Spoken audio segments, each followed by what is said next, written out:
Yung father namin is a martial artist na for self-defense. Nung time na yon, sumikat yung boxing. Pinush niya kami mag-boxing. Elementary, nag-boxing ako kasi yung older brother ko is instructor ng karate. Yun, nagka-karate rin ako nung elementary.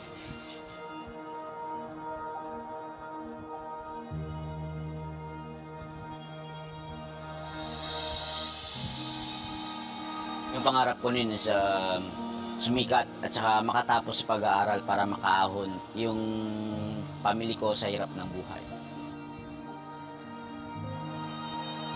During my time, pag manalo ka, 50 pesos. Pag may makuha kaming mga cash prize, yun yung ginagamit namin para pangdagdag sa allowance namin sa school.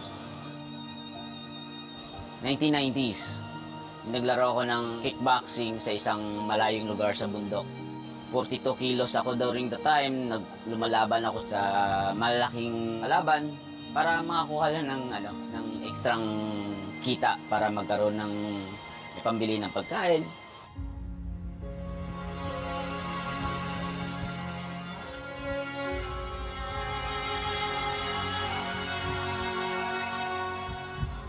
Yun, nag-champion ako sa my weight class ko.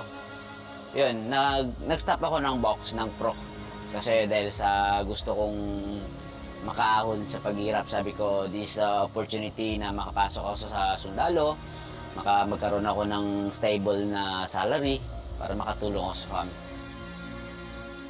2001, December, sinabihan ulit ako ng kasama kong boxing na sundalo na maglaro ka ng wushu.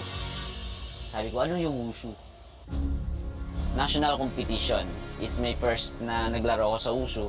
Baga, yung athlete na yun, as in, ang lakas sa wrestling, even sa strike.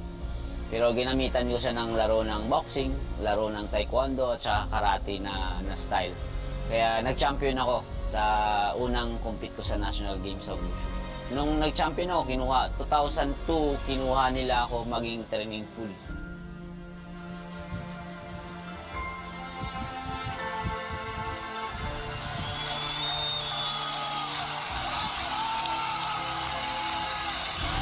Another big win for Rene Catalan. Nag-shift lang ako as a MMA nung nag-offer na sa akin yung manager ko sa China na gusto ko maglaro ng One Championship. One Championship yun eh. Lahat pangarap maglaro sa One Championship.